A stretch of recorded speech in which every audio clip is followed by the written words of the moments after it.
All right, there I am. Comments? All right.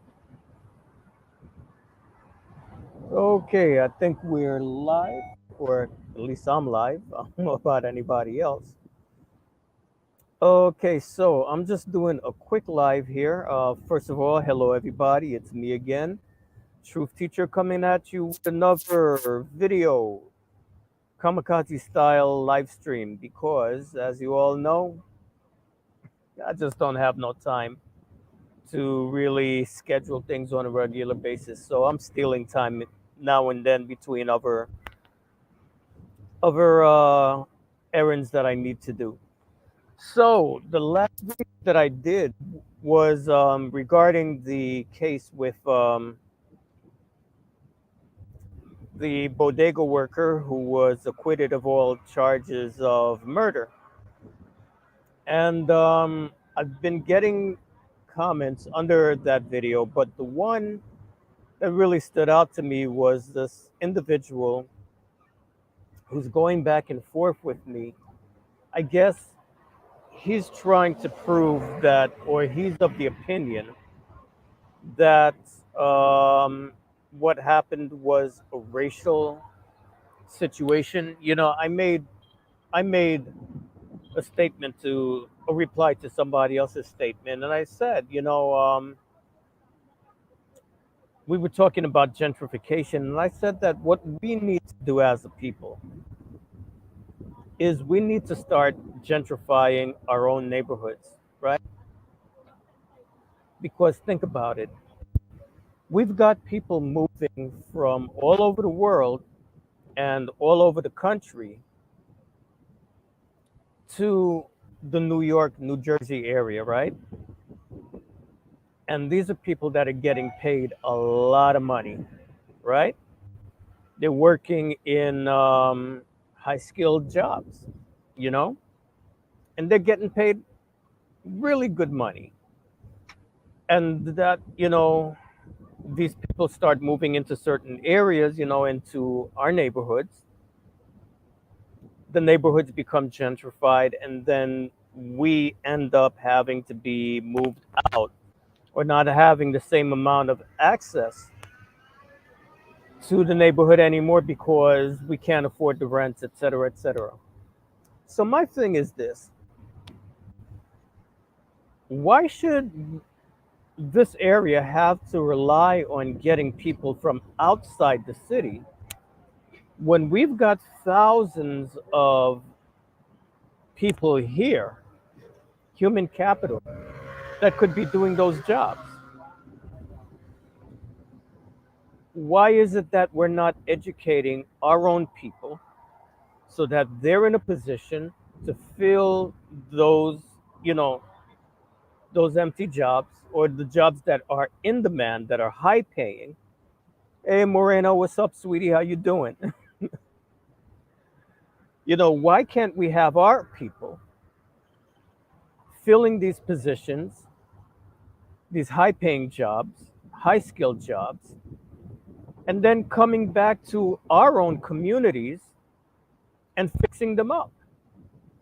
And this person is going back and forth, oh, because it's racism. And no, here's the thing: there's a fine line between acknowledging the fact that racism does exist, has existed in our society, and becoming a victim. Because what this person is arguing, and I acknowledge the fact that racism does exist, but listen, we can't sit down and just do nothing and throw our hands up in the air and say, oh, well, fuck it, I can't do anything, it's racism.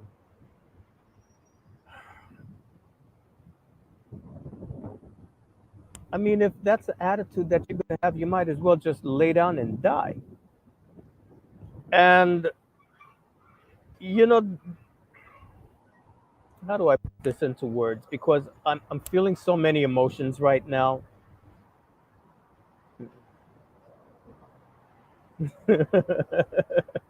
That's right. If you're in here watching, there's four people watching. So, four people, do me a favor, hit that like button. So, here's the thing, I'm not denying the fact that racism exists. I'm not denying the fact that there's a disproportionate amount of poverty in our communities because of racism that happened in the past, right? But at the same time, you can't just sit down there and give up and throw in the towel. I mean, let's just look at the African American community for an example, right? Yes, it's been plagued with poverty and all kinds of things, but at the same time, there were a lot of African Americans who were living in affluent communities at a time when racism was much more overt. And yes, we have seen instances, for example, like Tulsa, Oklahoma, where affluent black communities were actually destroyed because of racism. That did happen. But that didn't wipe out the black middle class. That didn't wipe out the existence of affluent communities, you know? And especially today, we have to acknowledge the fact that we've made a lot of advances. But here's the thing, it's true that there are people who don't want to see us progress. That's absolutely true. And there's no amount, I mean, we can pass laws and stuff like that, anti discrimination laws, et cetera. But here's the thing, there's no amount of legislation that is ever going to change what people are holding in their hearts. So if people are hateful towards us, will you get away from me? People are hateful towards us, that's just the way they're going to be. There's nothing that we're going to do. You know, we could protest all we want, pass as many laws as we want. That's never going to change anything. So, are we supposed to just sit down and suffer until these people wake up one day with a conscience and decide that they're going to start treating us right? Or are we going to take the situation into our own hands and do what we can do to advance ourselves? And I think the problem is that everything in our society is so polarized. It's either one extreme or the other. We can never see the middle ground. Look, I'm looking at my life experience, for example. Have I been the, has the course of my life been negatively affected because of racism? The answer to that is yes, in several different ways, right? First of all, how long it took me to be able to get an education, government policies that negatively affected people, you know, minorities who are trying to get a college education.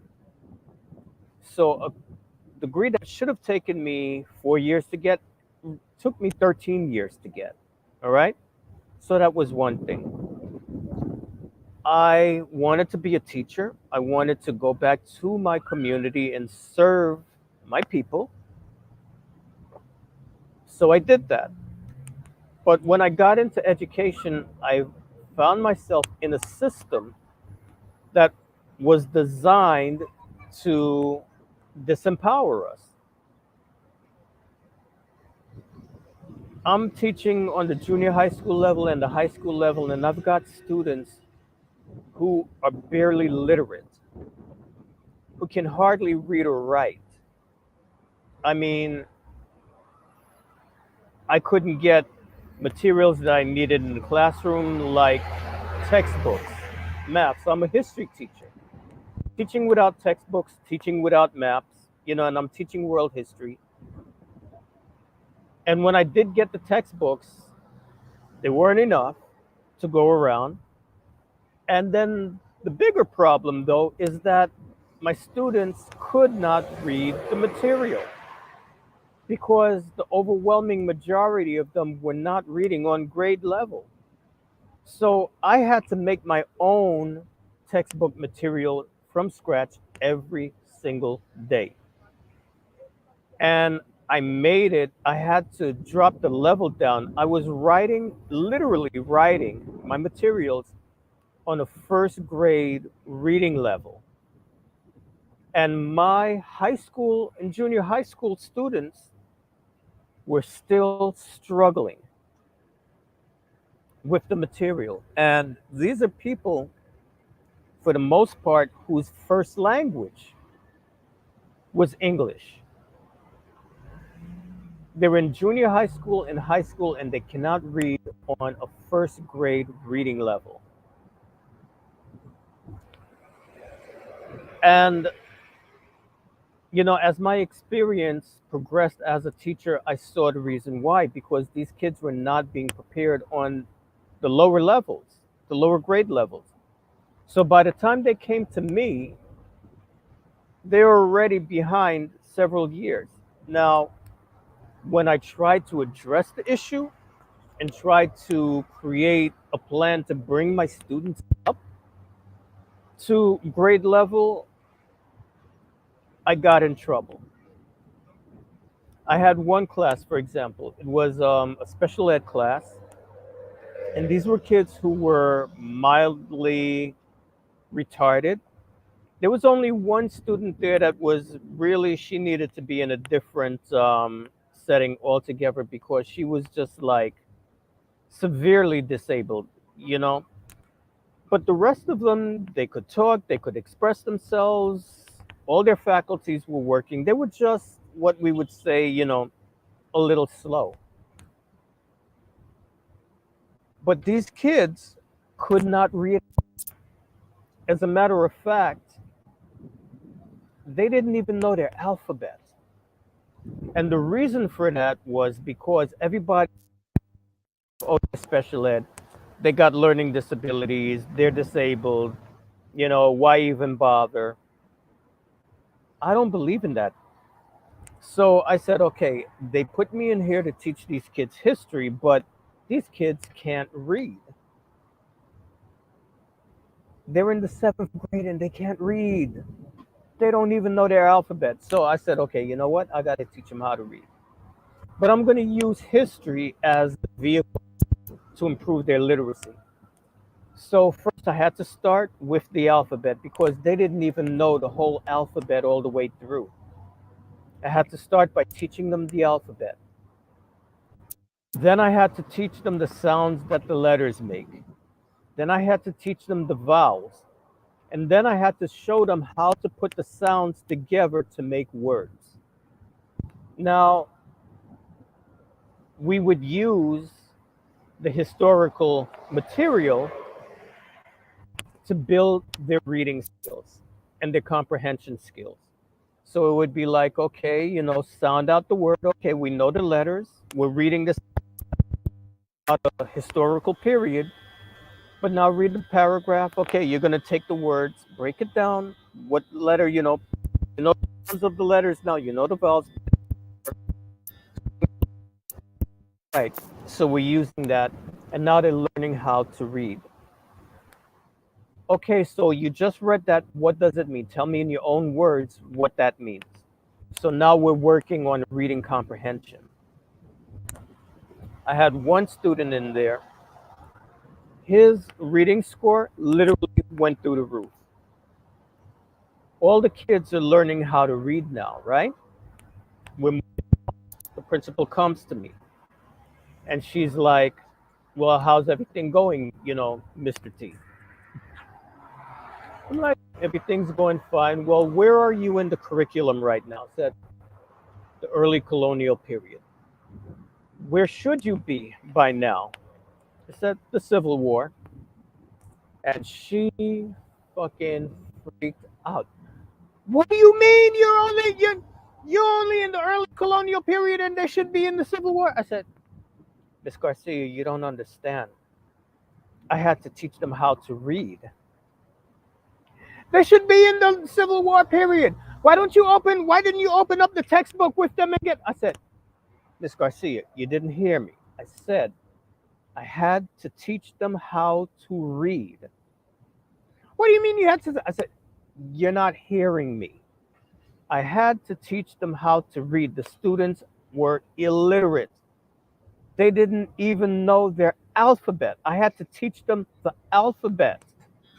That's where I had to come from with them. She didn't want to hear nothing about it.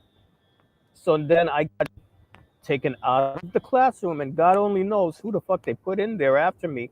But I guarantee you, it wasn't somebody who was going to work with them to improve their skills, because nobody had done it before I showed up. I had another class. This was another special ed class, and I had this young and from the rural area. He'd only been to school like 5 times in his entire life, but now because he's in the United States and he's a teenager, they put him in high school, and because he can't read, they put him in special ed. And because he's in special ed, oh, they've got disabilities, whatever, whatever. Nobody's doing anything with him. He doesn't need to be in special ed. He doesn't have any developmental issues. What he needs is a literacy class. Could I find a literacy class for him? Could I find tutoring for him? Could I find anything for him? No. Why? Cutbacks. But yet still, these are the same people who have a student body of illiterate students who want me to pull magic out of my ass and make them pass the History Regents exam, which, ironically, is a literacy exam. But they want me to make this happen, and they want me to work some kind of magic to make these kids pass every semester, right? So the reason why I left education was because it was obvious to me that there's a system that doesn't care about educating our children. Oh, you frosting on the cake. That principal that pulled me out of that special ed class, like 2 years after I left that school, she was forced into retirement. Why? Because she was embezzling school funds with the head of the PTA. So my experience has shown me that yes, there is such a thing as systemic racism. And it manifests itself in our communities in several ways. And one of the major ways it manifests itself is in our shitty educational system. Now, here's the thing.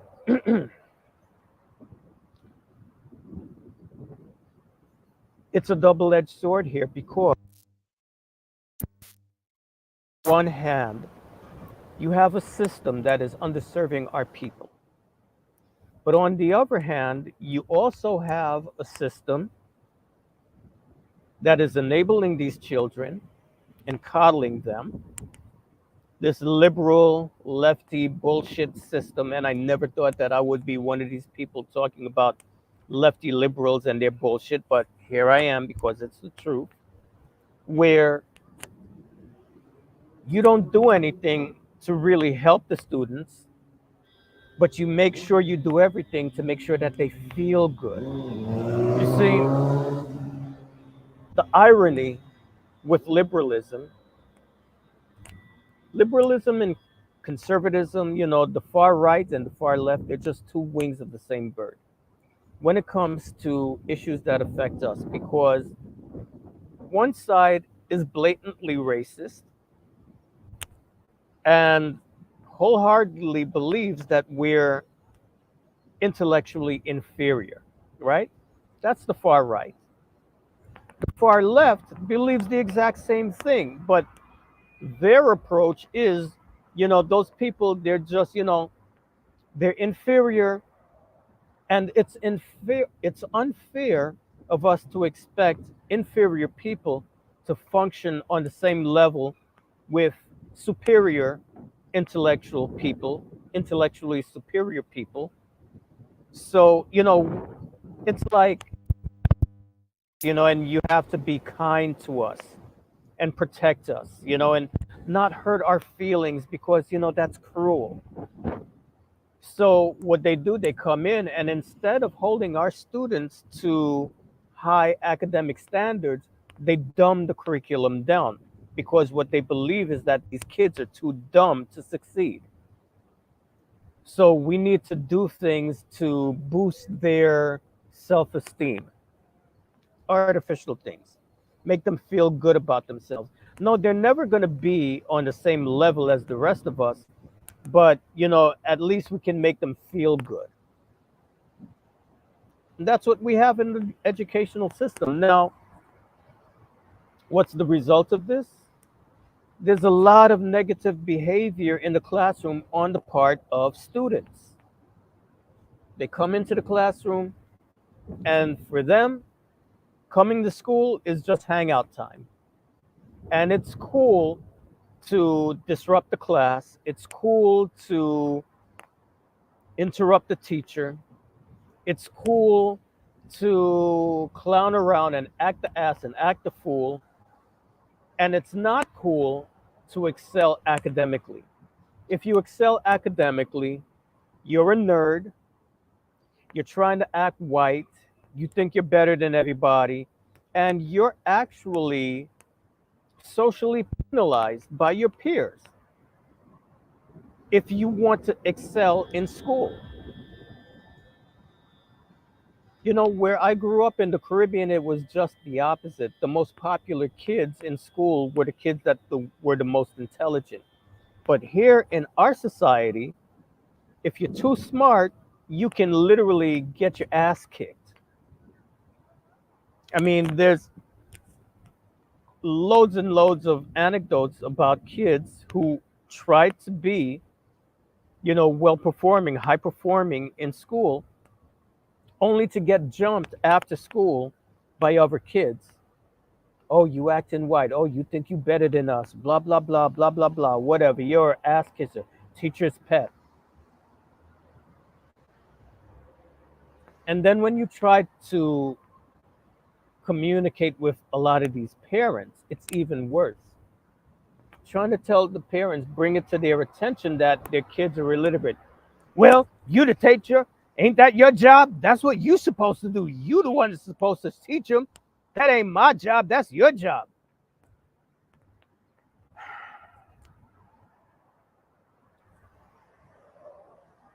What's sad in all of this is that you definitely have a system that's working against you. But at the same time, you have people whose own negative behavior is playing right in the hands of the people who are trying to disenfranchise you, who don't want to see you succeed. So, yes, I don't deny that there's certain things in our society, racism, etc., etc., etc. But at the same time, we need to take responsibility for our own dysfunctional behavior in our communities. We have to own up to it, and we have to do something about it. We have to change the culture in our communities, in how we treat each other, and our attitudes towards education and succeeding. And the funny thing about this attitude didn't always exist. If you look historically,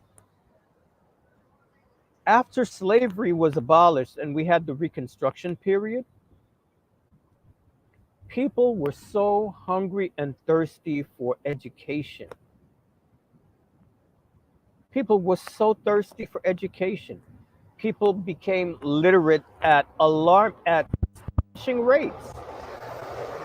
They got educated. They got access to higher education. They started creating businesses. They started building communities. And when they couldn't find, like they when they were prevented from going to schools, they created their own schools. That's why we have eight, what is it, HSBCs, historically black college, black colleges or black universities. That's that's why those things existed, because these people wanted to be educated so badly that even if the larger society wasn't going to give it to them, they were going to make it themselves.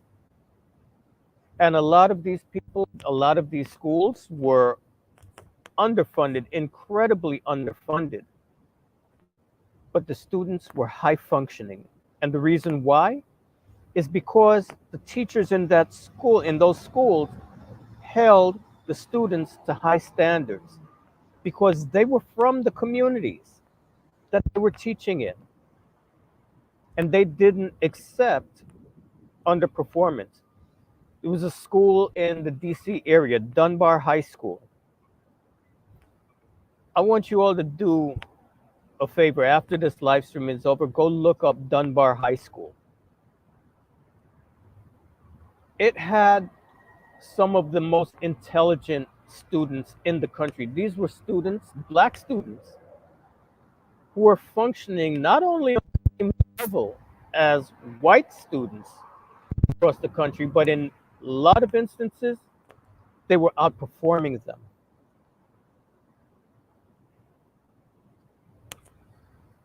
But then along comes the end of segregation, which I have mixed feelings about. I mean, definitely, I think the overt instances of racism, segregation, that needed to end.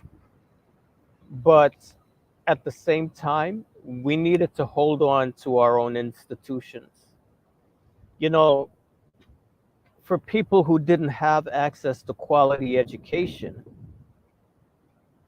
why should you have to go all the way across the city to go to a school when there's a perfectly good school in your community? We definitely needed to have the availability of those resources, right? But it's the downfall. Very good question. What made the change was, basically what I call this liberal mentality. This liberal mentality that I spoke about before, that, they really do not believe that our students are capable of learning. So instead of holding the students to high standards, now you start dumbing it down. You start dumbing down the curriculum. Oh, we have to make it easy for them because, they've been discriminated against, because of racism. And so they're not on the same level as white students. So, it's really unfair to expect them to perform at the same level. But yet and still, you had students who were outperforming the little, before these people came in. Hey, 18th letter, what's up, man? You know, let me 18th, if you want to jump in, because I know we've discussed this before. I'd like you to share, your experiences if you can. I'm not going to be on here very long, you know,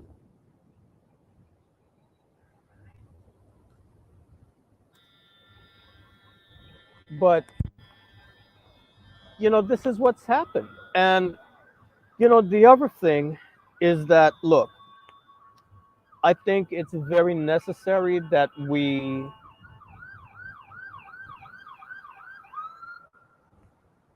the pleasures of living in an urban environment.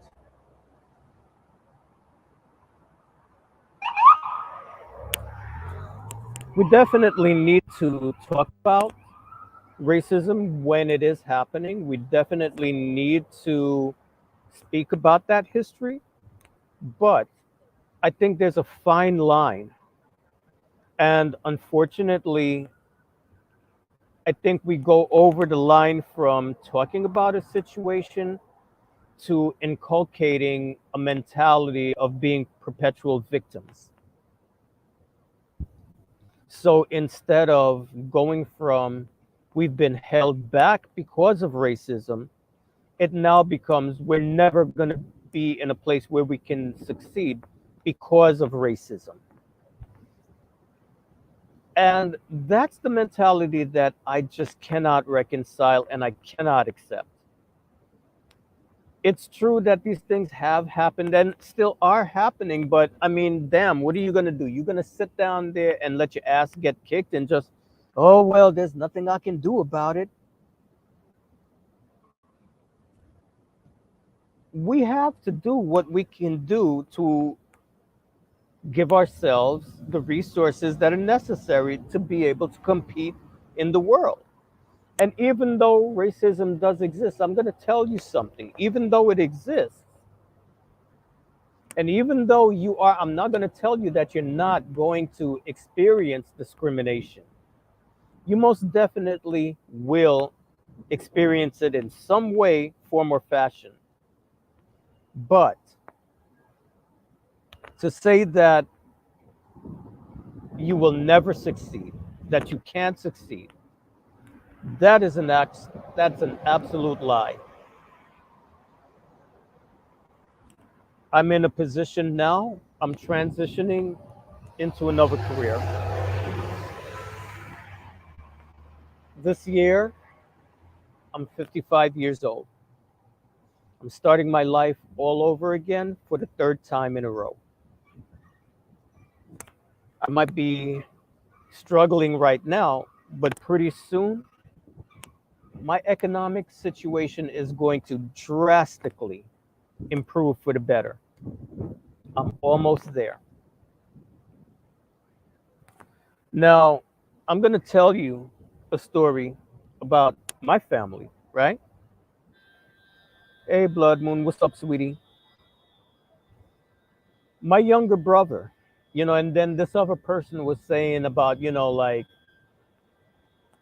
you're going to try to get a job, you're going to go to school, get education, and you're going to come out and try to get a job, and nobody's going to hire you because of racism.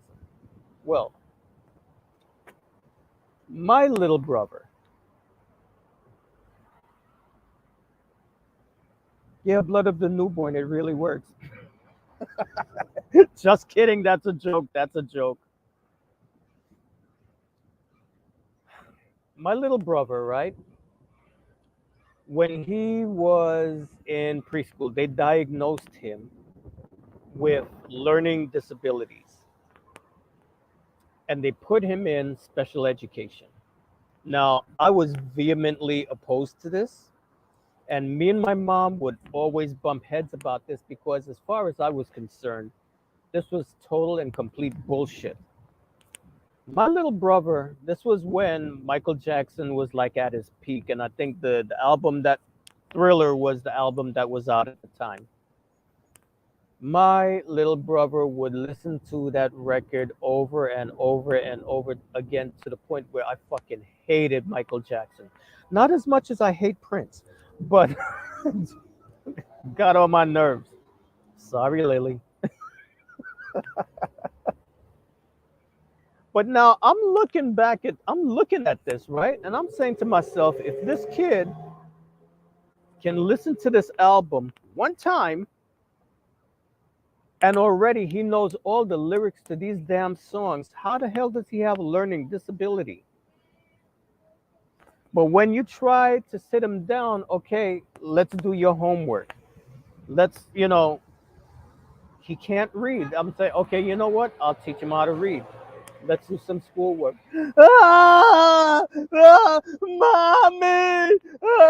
And then my mother, oh, you're upsetting the child. He can't, he has problems. The school says he has learning disabilities. And I'm like, Mom, this is bullshit. But you see, my mom was the kind of person that she just automatically put her trust into these institutions because she believes that, well, they're the experts. They know what they're talking about. They know what they're doing. And I'm trying to tell her, Mom, no, that's not the way it works. This is all bullshit. But she doesn't understand that. And hey, Rakim, What's what, up? What's up? man? What's up, What's Truth? up? It's good to see you on here, brother. How you been? I'm good. I'm just finishing the story about my little brother to make a point here. So my little brother now, right? He goes through his whole school career being told that he's got learning disabilities and this and that and the other. And I know what they did. They put him in special ed and they didn't do a fucking thing to try to help him to learn how to read or anything like that. So now my little brother's in high school. He cannot read, he cannot write. He's very headstrong. My little brother's an asshole, basically, a spoiled brat. He's hanging around with all the criminals in the neighborhood. And I'm sitting here and I'm shitting bricks because I'm his older brother. I'm like 9 years older than him. I know the trajectory of what happens to guys in the neighborhood. Eventually, I move away from home. I move out of the house. But, I'm like shitting bricks all the time. Years later, years go by. Guess what happens? My little brother, who's got learning disabilities, right? And all of this shit and ADHD and all this other bullshit and can't read or write, starts seeing all his friends, they start getting killed, they start getting shot up, they start ending up in jail. All of a sudden, a miracle happens. He gets cured of his ADHD and his learning disabilities. He learns how to read, he learns how to write, he gets his GED, he goes to college. Today, my brother is one of the leading IT specialists in the entire country. He handles internet deliverability for one of the major software companies in the country, which I can't mention because, there's legal issues. And this guy is telling me, still trying to tell me why black people can't succeed because of racism. Now, here's the kicker. Has my brother experienced racism in his professional career? Absolutely. He lost two jobs because of some inter office bullshit that was racially motivated, you know, because when he got into these places, these are people that had never seen a black face. He said, like, one job he got there, and he's like, all day long, everybody's like walking by his office, like,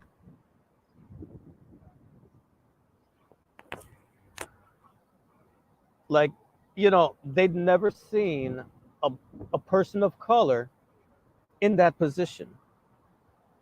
And there were all the snide little remarks and all the microaggressions and all of that bullshit. He left that job. Well, he was let go from that job for no reason that they could really justify. Funny thing about it, when he left that job, those motherfuckers could not function. Second, they end up going under. Second job, same thing. He's there doing his job. They come with some bullshit because, they want to put some white boy in his position who's not as skilled or qualified as him, but because he knows somebody who knows somebody, they let my brother go. Don't you know they let him go and these people, that fucking department cannot fucking function without him. They're calling him up. After they done had the nerve to let him go, they're calling him up to ask him for advice how to do this, how to do that, how to do the other. Needless to say, they go under. Now he's working, looking for another job. He's freelancing. He's, collecting unemployment and stuff, whatever. He decides that he wants to have a local job. So he's in Atlanta. He applies to this job in Atlanta.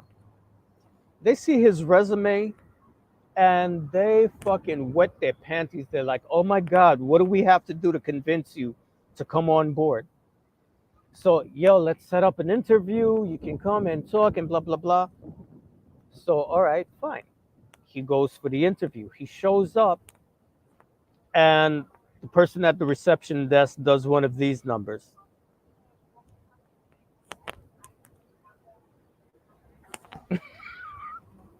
He's like, can I help you? Yes, I'm Mr. So and so. I have a 9 o'clock appointment to meet with Mr. So and so.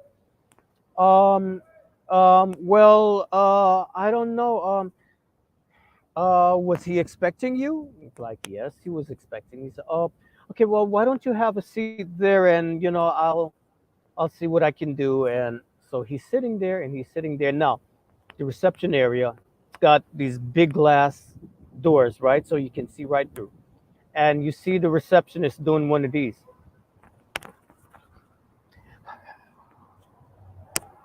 And then you see everybody turn and they look at him. And then they start.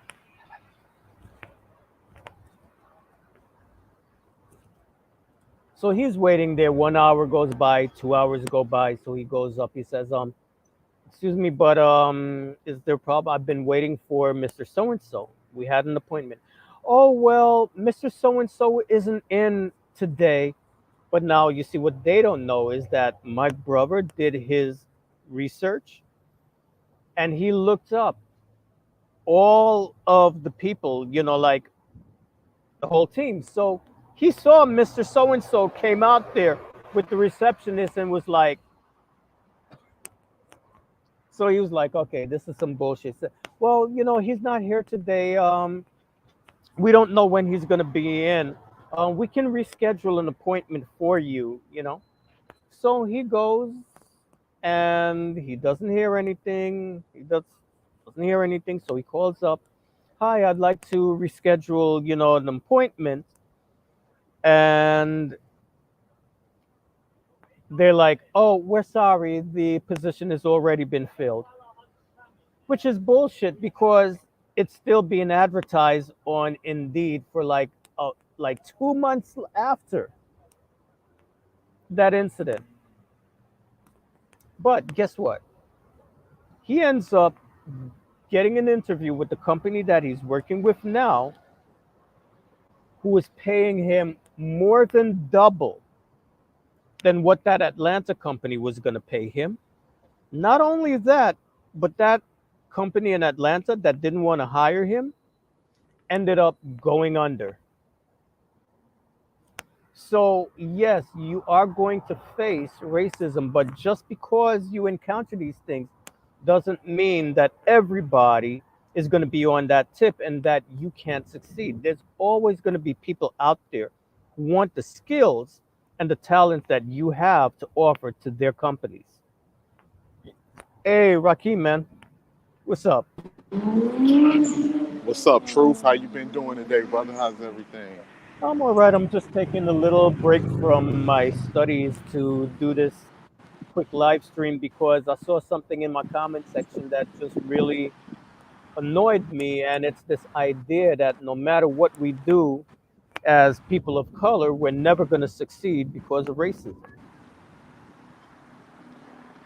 Yeah, you know what? I think you have some people. You just got some people that like. I understand where that mentality comes from, especially if you experienced a lot. But like those type of people, it's nothing that can really be done because they've already given up. There you go. You see, and They've already given up, and I understand everybody can't be. A lot of people can't just have that. And that's with any group. No one is going to have that persistence. Not everybody in the group is going to have that relentless persistence to keep going, to keep going. Sometimes people's spirit get broken. But for the people that are going, it's important that us, especially as Black people, create our own institutions.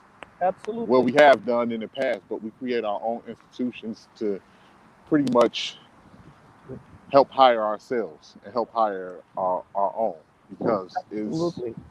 because if you look, especially historically, we haven't moved as far as, it's not much different from the 60s and the 70s until today. Mhm. So Well, and I would just slightly disagree. Um, I think, okay, like the ghetto is still here, still dealing with it. But at the same time, though, there is a reality that in every state in this country, there are affluent black communities that exist. But the thing is that nobody focuses on those communities because ain't a whole bunch of crazy shit popping off. And what gets people's attention is madness and mayhem. Where you most likely to find madness and mayhem? In the ghetto. So that's the only area that people focus on. But why are we as a people not focusing on those communities and putting that front and center so that our kids know, you know what, you don't have to be strung out. You can be successful if you do X, Y, and Z. And going out and interviewing people in these communities and say, well, what do you do for a living? How did you get there? What are the criteria that you need? If I'm a young man or woman and I want to get into that particular field that's going to give me the same kind of income that you have, what do I have to do? Why is it that as much as we talk about racism, that we're not out there demanding that the educational system be overhauled to give our kids the resources that they need to survive? We have to completely overhaul the curriculum from top to bottom, starting from kindergarten all the way up. Because if we can see a situation where kids in our communities are underperforming, then the thing to do is not try to hold them to the same standards, but say, okay, you know what? The reality is they're underperforming in these key areas. We need to have custom made curriculums designed to bring them up to where they need to be. And you know something? It's happened. We have I don't know about where you are, but in New York, we have charter schools. And in the Bronx, in the South Bronx,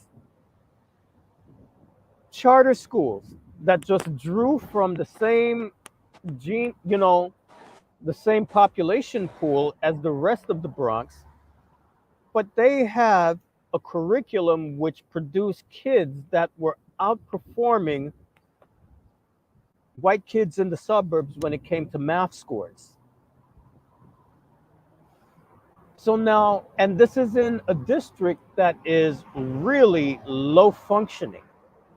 So in this area where you have low functioning, low literacy rates, low math scores, you got this little oasis where they're outperforming kids in the suburbs who are on a higher economic level. But you see, the difference is that the teachers come into those charter schools with high expectations that these kids can learn, and we're going to develop curriculum to make them learn, but we're going to hold them to high standards. We're going to hold them to standards of discipline. Oh, I lost Rakim. Yo, Rakim, come back. Oh man, maybe his phone conked out. But that's the thing, is like what I see is that and I understand what Rakim was saying, that there's a lot of people that they just don't have that internal strength, right? To persevere. And you see, to me, that's where racism really shows itself, because the job of racism is psychological, right? It's designed to break you down emotionally and psychologically to the point where you start believing that you're incapable. You start believing that you're not intelligent and that it's a waste of time for you to even try to break out of the system, to break out of your situation. So all you're left with is being angry and bitter and resentful because you don't have any any power to fight back. And I'm sorry, but for me that's unacceptable. I can't accept that. And yes, we do have a large problem in our communities. I mean, shit, all you got to do is turn on the TV and it's there. But at the same time, what we're not being told is that more and more of us are progressing, are succeeding. More and more of us are getting advanced degrees. More and more of us are opening our own businesses. Why aren't our children being told that? Still the mantra that our kids have in our communities is, oh, I'm gonna go out there and I'm gonna get my rap game on. I'm gonna go out here and I'm gonna get in the NFL or the NBA. I'm gonna do that. Why is it that those are the only avenues that our kids are thinking of to be an entertainer or to be an athlete? When the truth of the matter is that you have a higher percentage, a higher probability of being successful if you become a doctor, if you become an entrepreneur, if you become, you know, a specialist in the you know, technology arenas. You have a higher probability of being successful in those career avenues than you do getting a rap music deal or getting, an NBA deal or the NFL or whatever.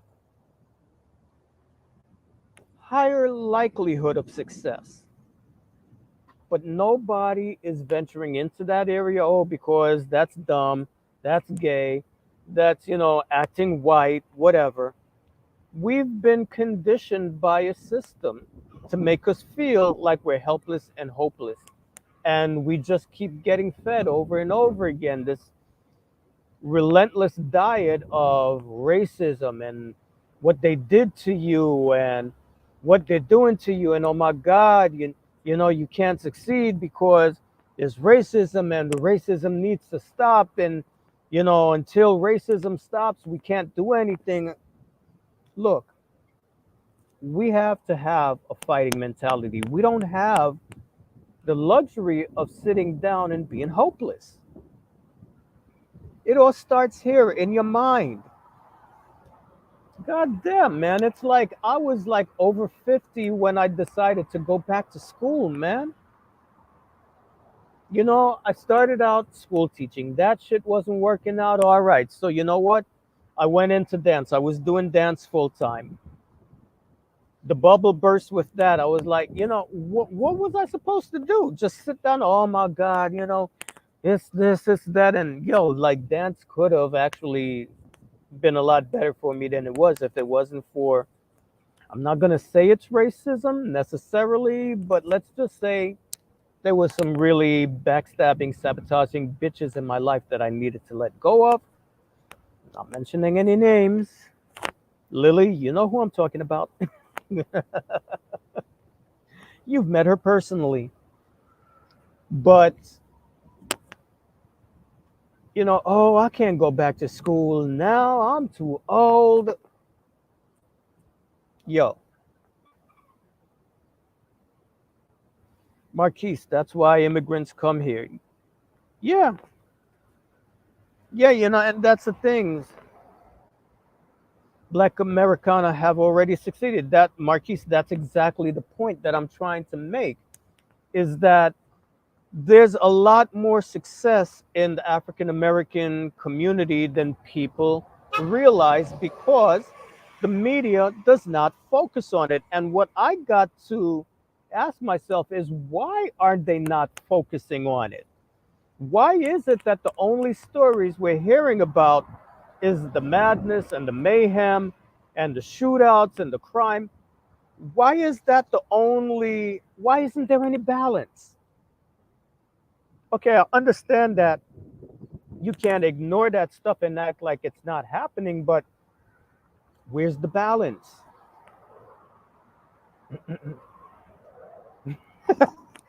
Good for you going back to school.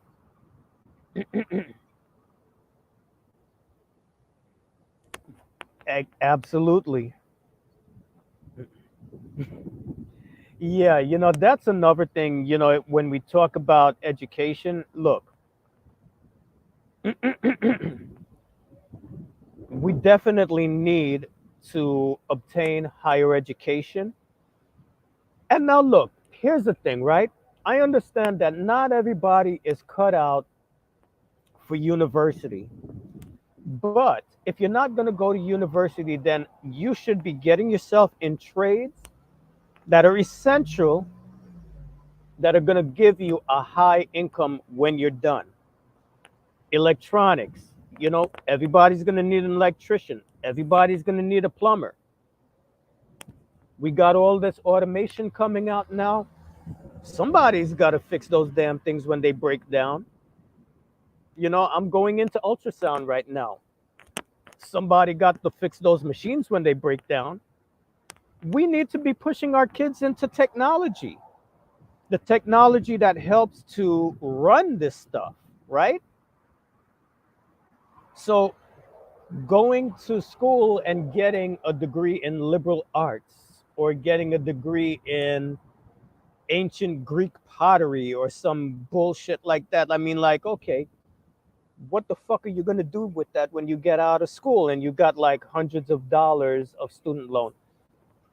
I have a friend who went to Harvard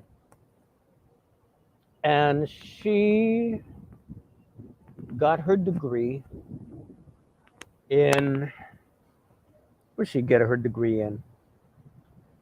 Arabic and Arab geopolitical something maneuver. Like, seriously? Like, what the fuck are you going to do with that? Now, she does have a job. She's working for a government agency. But the reason why she got that job is, well, the main reason is because she's fluent in Arabic. And she didn't really get that fluency from her class in Harvard. She got her fluency because she moved to an Arabic speaking country and she lived there for like over 10 years. So now she's back and she's fluent, and they need people who can translate and all of that shit. So yeah, if you're gonna go, well, yes, that's a good point. Definitely, you make good money doing what you're doing, but you're not cut out for the manual labor, or maybe it's just taking a toll on your body. So yeah, why not segue into something else where you don't have to put your body under so much wear and tear and strain, and you can still make just as good or maybe even better income, you know?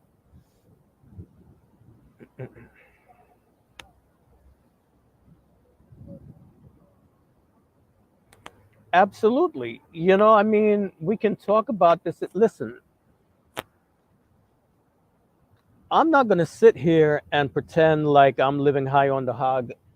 Going back to school, I will be honest with you, this is the hardest fucking thing that I ever did in my life. And if it wasn't for the fact that I had my mom helping me out in the very beginning, I don't think I could have done it. The one regret that I have is that the money, when I was really making good money in dance, I really regret the fact that I didn't go back to school at that time because it would have been perfect.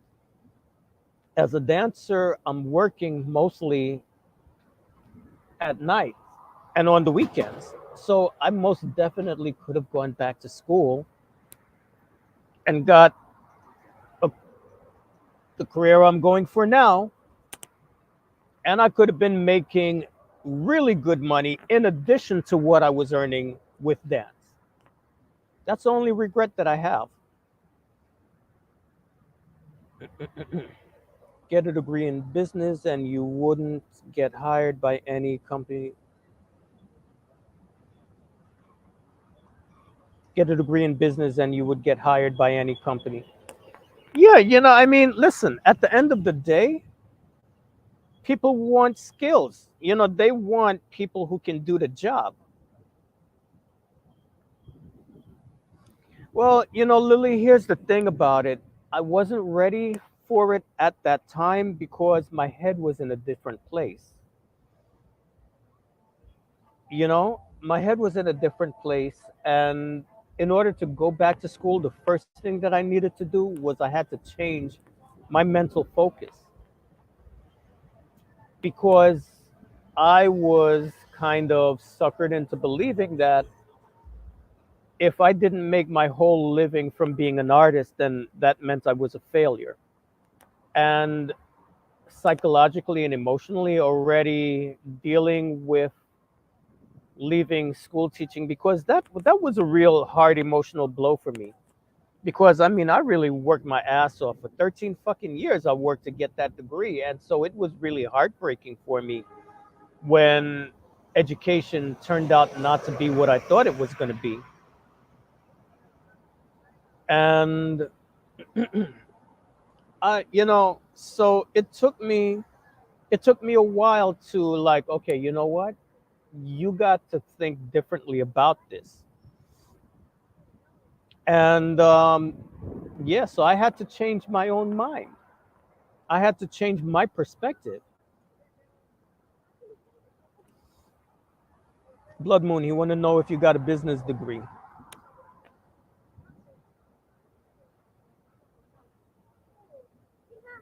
Yeah, that's the thing. It's like, look, I'm not gonna sit here and deny the fact that there's things about our society that are fucked up when it comes to race. Absolutely. But at the end of the day, man, listen, you know what? As much as I talk about racism and discrimination and all of that shit, at the end of the day, I am grateful that I live in this country. I ain't even gonna fucking front. I'm grateful that I live in a country where I have the option at my age to go back to school. I'm grateful that I had resources available to me that would allow me. Okay, so I didn't qualify for loans anymore, but I could get. Well, I didn't qualify for the, what do you call it? It's not a loan. It's the grants. Like the tap, the pill, that kind of shit. I didn't qualify for that, but I could apply for the loan. Now, the kick in the ass was that because I already had a degree, they wouldn't give me the money for the entire loan. So I had to get creative. I did a GoFundMe. Honest to God. I started a GoFundMe to raise money to cover the balance of the tuition that wasn't being paid by the loan. I did fundraisers. I did different things. Yeah, FAFSA. FAFSA wouldn't give me the full loan amount, so I had like over $1,000 balance every semester. I hustled my ass off to raise that money. I started a GoFundMe. I did online. I did like workshops, dance workshops. I did all kinds of shit to raise money so that I could pay for that. And I even hit up a friend or two, not mentioning any names.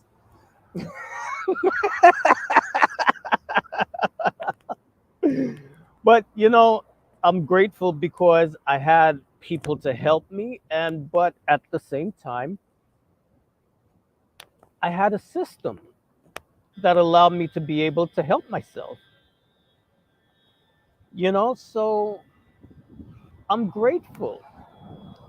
There's people in this world right now, man, the opportunity to go to school for them is only a fucking dream.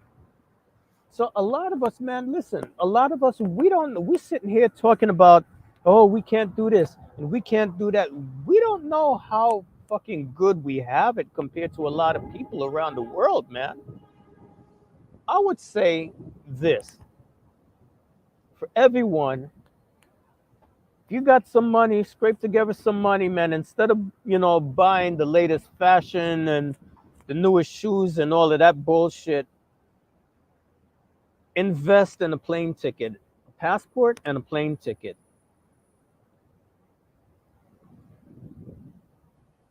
Yeah, there you go. There you go. Oh, but Blood Moon, you can't do it. You know what? You gotta tell her that she can't be doing that shit because there's racism. You know. So any day now they're gonna realize that she's colored.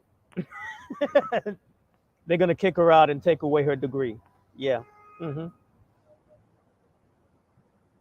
And this is a great country. Now, does that mean it's a perfect country? Fuck no. It's not a perfect country. And there's a lot that we can do to improve it. And I think that we need to improve it. There's a lot of room for improvement. And I absolutely believe that we should be doing everything that we can to improve it. And so that's why I don't shy away from talking about things like racism and sexism and all the other fucking isms that we deal with in our society. Those things are real, they do exist. And we need to rectify those things so that we can have an even better society. It's really good. It's really great, but it can always be better. And I think that as people, we should always be striving to make things better. So, not make America great again because it was pretty shitty and fucked up before. Let's make it great. Or, how about this? Let's make America greater than what it already is. I can get behind that.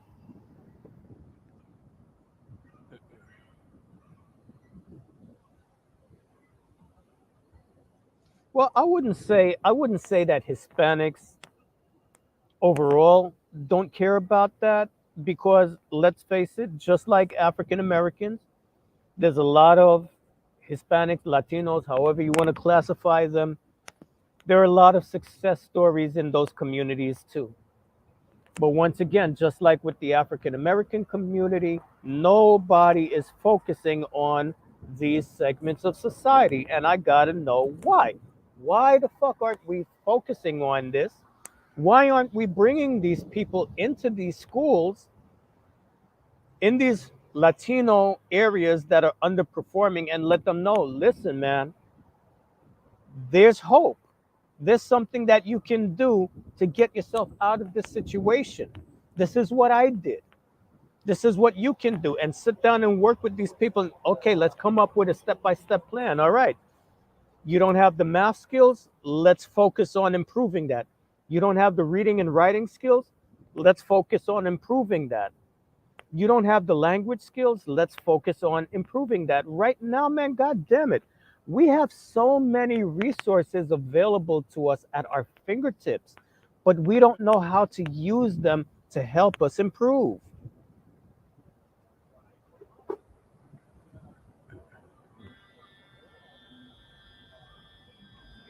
Yeah, a lot of people want reasons not to grow because they've been brainwashed into thinking that they're hopeless and helpless. And at the end of the day, it's because they don't believe in themselves. They don't believe it's possible because they've been brainwashed for so long to believe that it's not possible. And that's why, like I said, this is the problem that I have with this liberal lefty mentality because they baby everybody, they dumb them down. It's, oh, poor people, you can't do. Listen, man, I want to see real changes in our community. I could give a fuck about a holiday. I could give a fuck about who's on the $20 bill. I could give a fuck about naming another street after a civil rights activist. I could give a fuck about all of that shit. What are we going to do to give our kids the real skills that they need in order to succeed in this world? That's what I care about.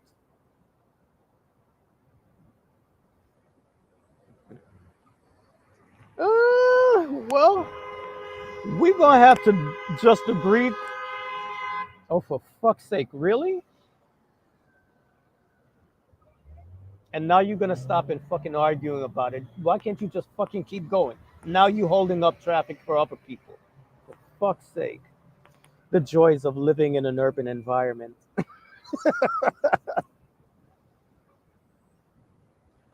We're gonna have to agree to disagree about the whole Trump thing. Look, as far as I'm concerned, it don't matter who the fuck is in the White House because at the end of the day, the real people who run the country still stay the same. I think this is just fucking window dressing that they put on for us.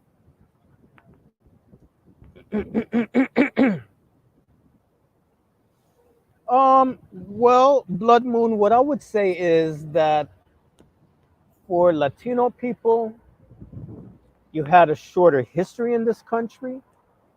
And once again, look, I'm not taking it away from African American people and denying what they go through, what they have been through.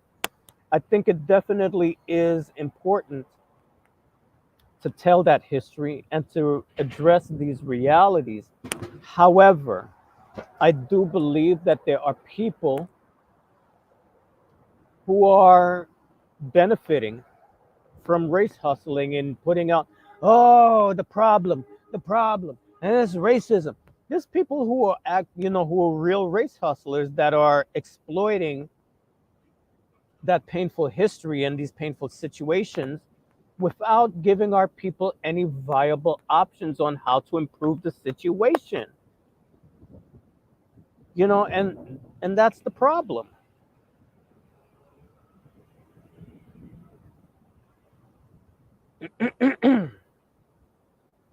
Well, I'm glad to hear that there are tutoring programs in your community. I mean, like at the time when I was school teaching, I had students who all they needed was a good literacy program, and there was nothing, absolutely nothing.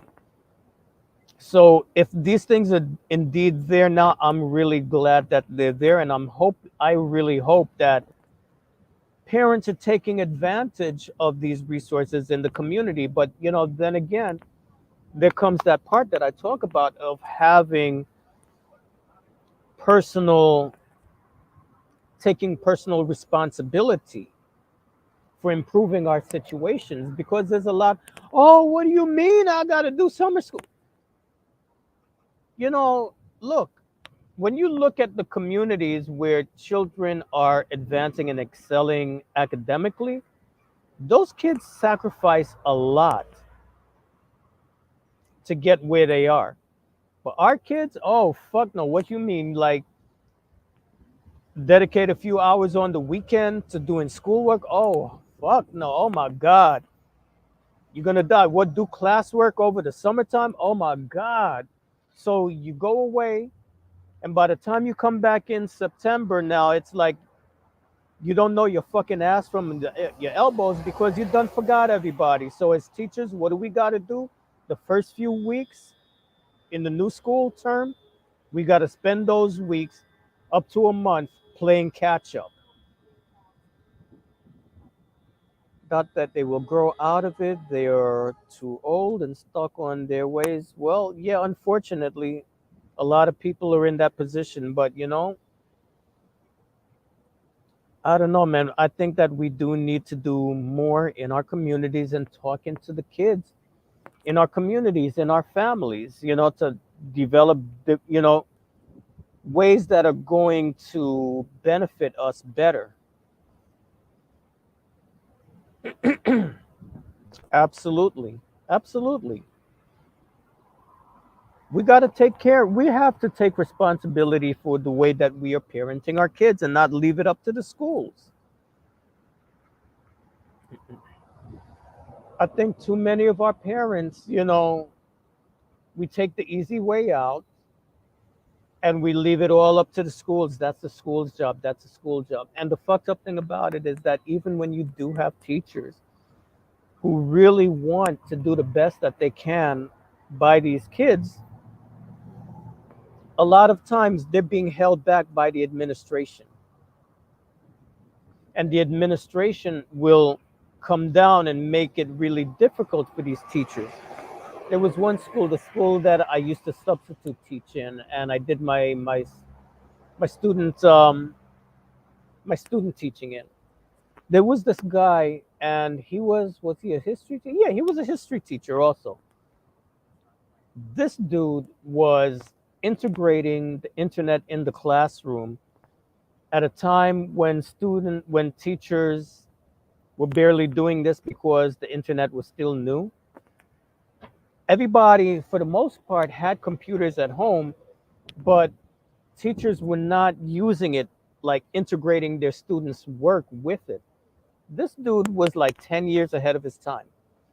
Do you know that the principal, for whatever reason, really felt intimidated by this guy to the point where she hounded him out of that school and ruined his career? Ruined his career. So, as parents, we have to be actively involved in our kids' education. We can't just leave it up to the school because a lot of time the schools don't have their shit together. And even when the teacher is trying to do the right thing, then what we have, unruly behavior in the classroom. The teacher who wants to teach can't teach, and the kids who actually do want to learn cannot learn because we got knuckleheads in the classroom that are wilding out, acting like wild beasts and savages. Why? Because there's a system in place that there's no consequences for their action. So they can go tell the teacher to go fuck themselves and this, that, and the other, and start wilding out and carrying on. And the teacher can't do a damn thing about it. The teacher cannot get unruly, disruptive students who don't want to be there out of the classroom. Instead, they're going to persecute the teacher. Well, the problem is with you. You don't have good classroom management skills.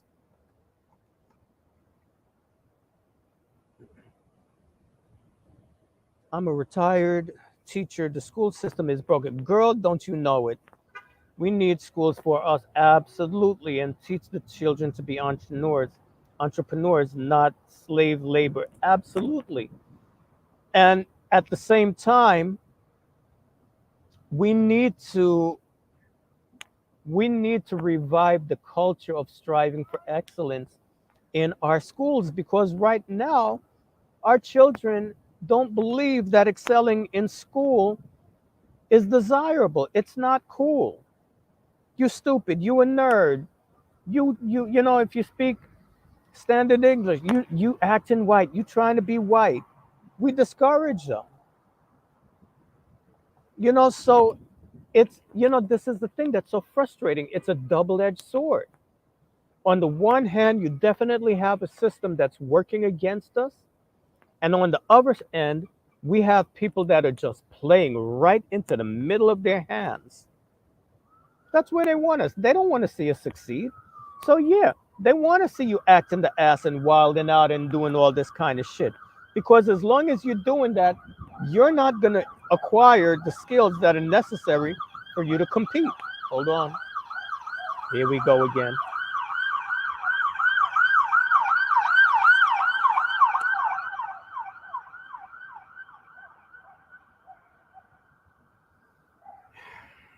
Other than the occasional sirens, it really is a great place to live. I really love Jersey City. But that's the thing. It's like it's a double-edged sword because the kids are being told that the teacher is powerless to discipline them, whatever. So the message that the kids get, and at the end of the day, they're kids. What are kids gonna do? Kids are gonna try to get away with as much bullshit as they can. That's their job. They're kids. It's our responsibility as adults to discipline them and to put them in the direction that they need to go. But no, that's not what we can do because we need to make them feel good. We can't tell them that they're not passing. We have to give them passing grades so that they feel good. We can't expect them to behave because that's not going to make them feel good.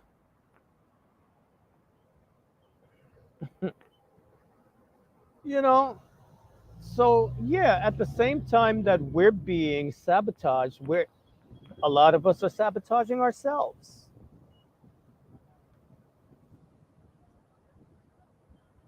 Absolutely. You know?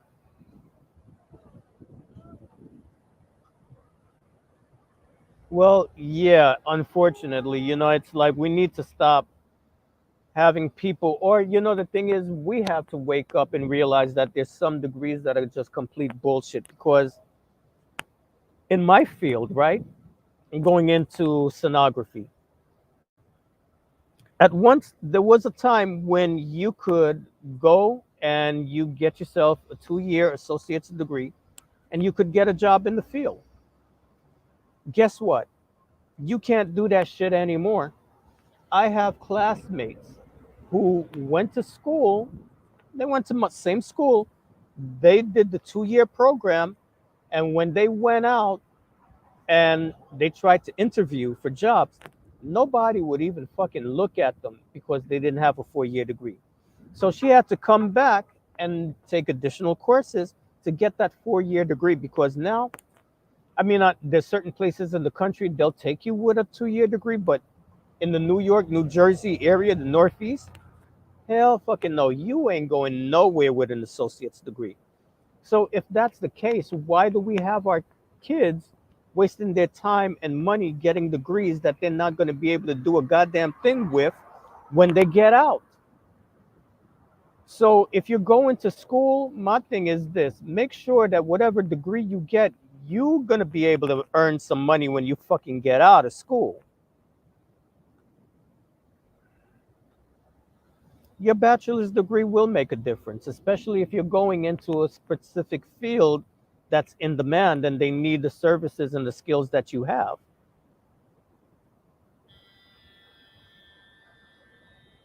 Exactly, Blood Moon. It does depend on the kind of major that you choose. Like I said, I mean, going to school and getting a degree in philosophy, the fuck you gonna do with that? You know what I mean? So you definitely need to research. Okay, what kind of lifestyle do I want to have? What kind of career choices are out there that would allow me to be able to have the kind of lifestyle that I want? And then see which one matches up with your personality. And then you go to school specifically for that field. My sister's in school right now. She's almost done. She's going for a, a particular. She's going for a particular profession, but she's really talented in it. She's got connections in that field and everything. But now she had to take off time from school when she got pregnant. She had my nephew, so now he's older.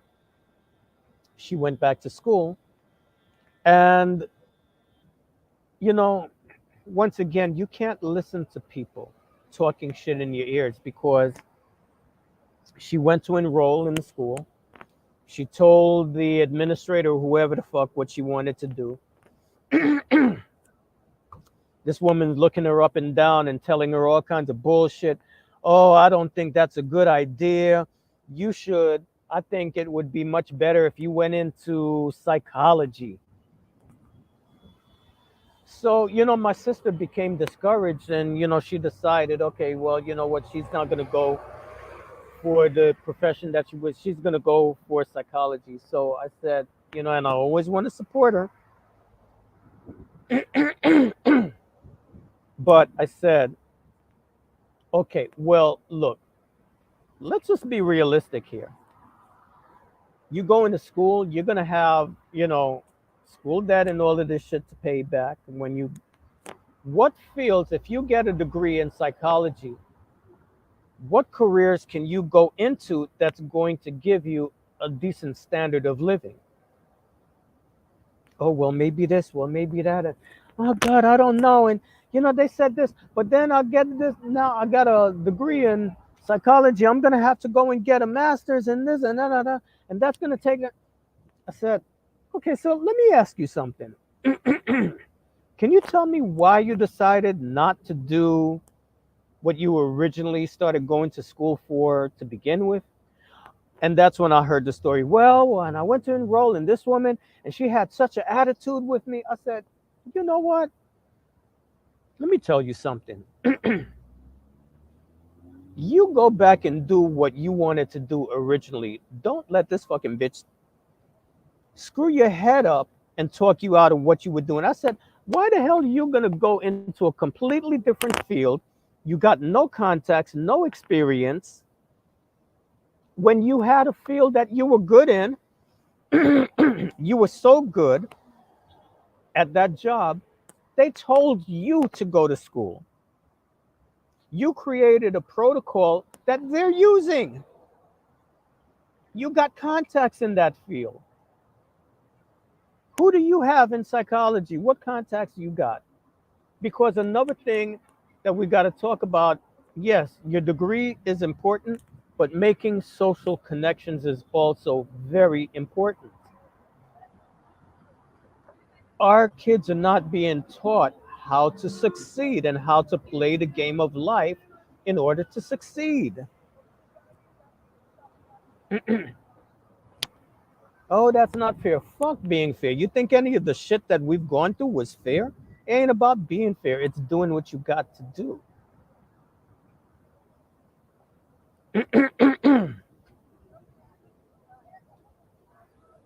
Yeah, but I mean, why even, take that time? Why not just go for a 4-year degree to begin with? Exactly. A teacher, you see how that shit worked for me. I wouldn't advise that shit to anybody. What did you eat? Air pollution sitting out here on my fire escape. That's the only thing. I was good today. Didn't have any chocolate shakes or any milk or anything like that. But I'm sitting right here and all the traffic's going by. And so that's what's going on. And I'm probably slightly dehydrated.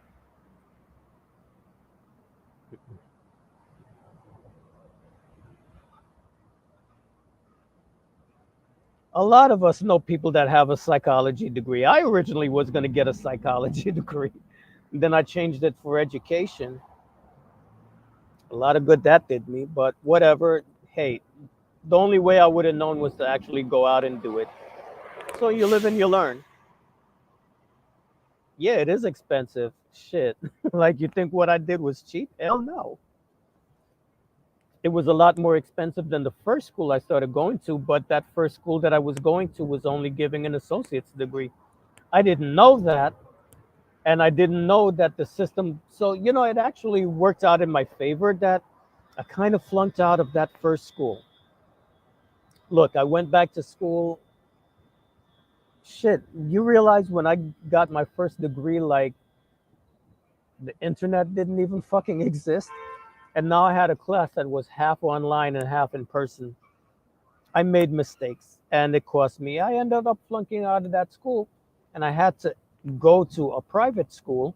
But the private school was giving me a 4-year degree and they were training me in more modalities than that other school was. So I would have gone to that school, finished their degree, got out, and not been able to find a job and had to go scrounge around to find a school to go back to. It would have been a fucking mess and a waste of time.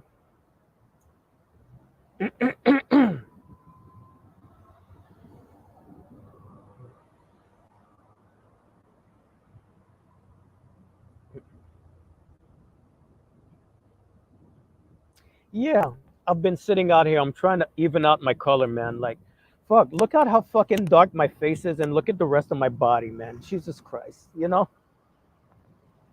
I'm two toned. I'm trying to even out my color. That's why I'm sitting on the freaking fire escape. But I think I'm going to have a black head and a white body for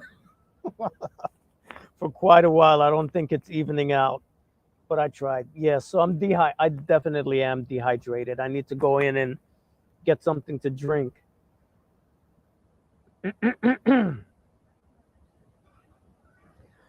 Well, yes, as an undergrad, you can do that, but you see the problem with me is because I already had a previous degree, I didn't qualify for that, and the first time around when I was going to school, at that point I was still living at home, and because my parents were middle class, I didn't qualify for financial aid, nor did I qualify for any loans at that time.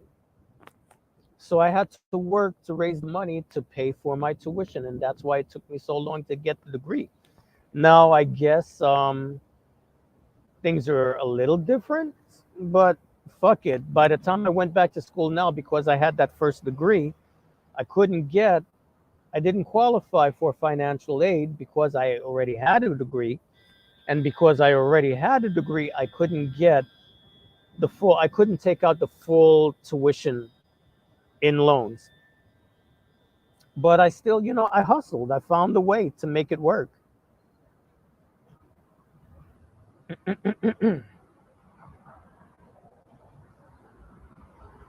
Well, the thing is that I'm in Jersey, I'm in Jersey City, and my school is here in Jersey City, so actually it really worked out for me that the school that I needed to go to was literally walking distance from home. So I lucked out, like leaving that first school actually worked out for me, but like, this is the thing that,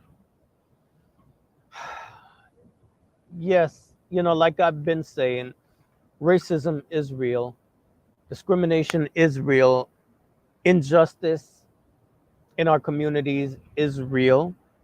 That's true. But we can't sit down and let these people win, man. You got to have a fighting spirit. You have to have the spirit inside of you that no matter what, you're going to succeed. You have to have the mentality of a champion, man. Come on, I'm sorry. I don't think that we in this day and age,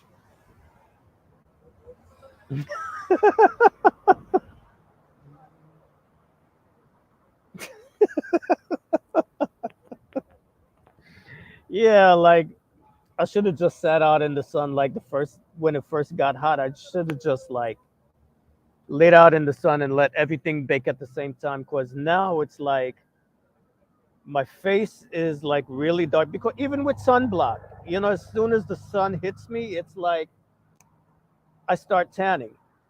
So it's like I'm just gonna keep my head is gonna just keep getting darker and the body is just gonna be still trying to catch up, but fuck it, I'm gonna try.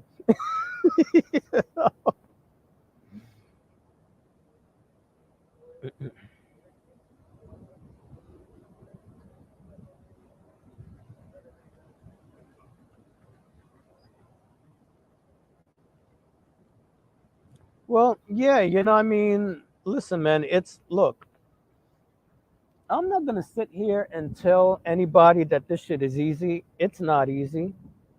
It's definitely not easy, man. But here's the thing. If you want to succeed in life, you have to put in the work. It's not going to be easy. It is going to take work. You are going to run up against obstacles. You will experience failures. But you see, the thing is, man, we have to condition our kids to know what the game is all about and how to play it so that when they go out there in the world, they don't have their spirits broken and that they don't give up.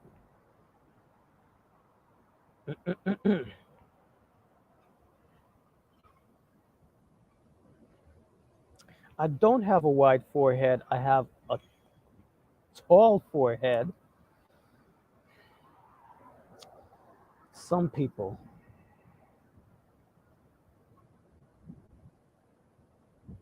Well, there's that too, right? Like it's always getting direct sunlight. So, okay, well, I'll do the best that I can.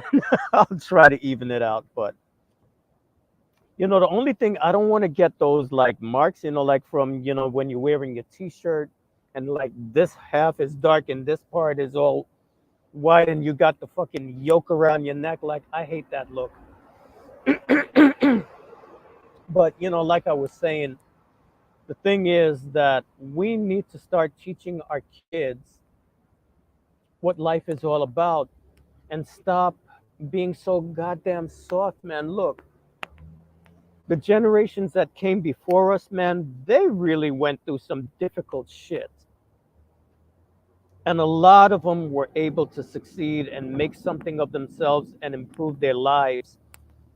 Man, as bad as things are today, it ain't shit compared to what our parents and our grandparents' generation before us had to go through.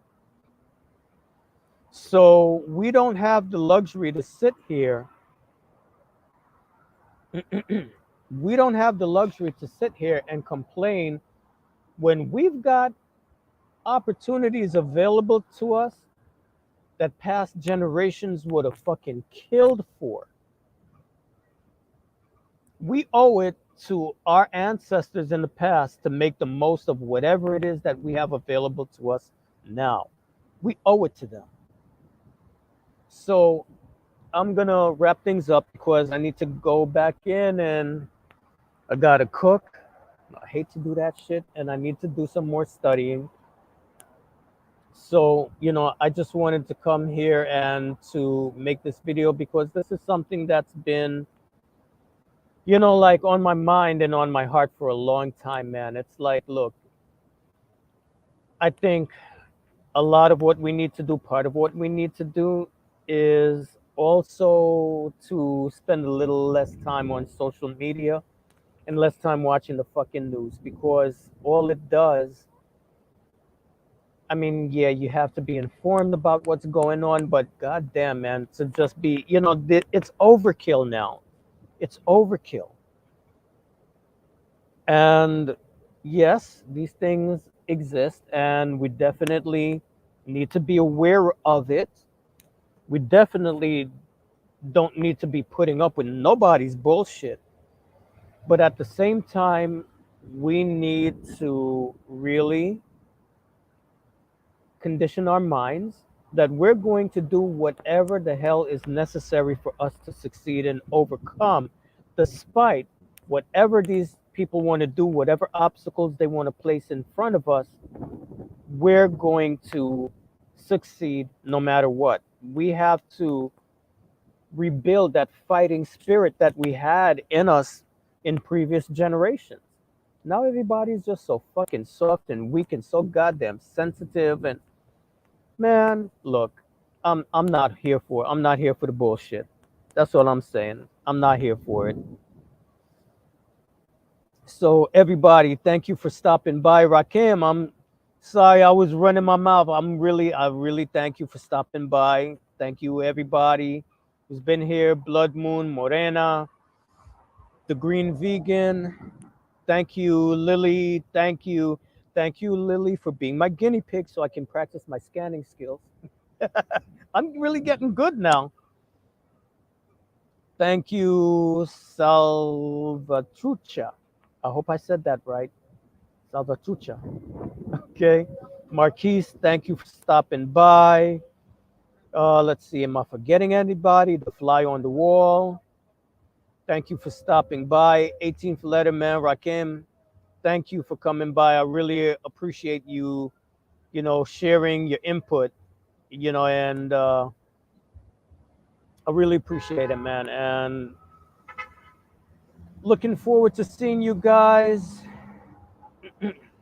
in the future. Okay.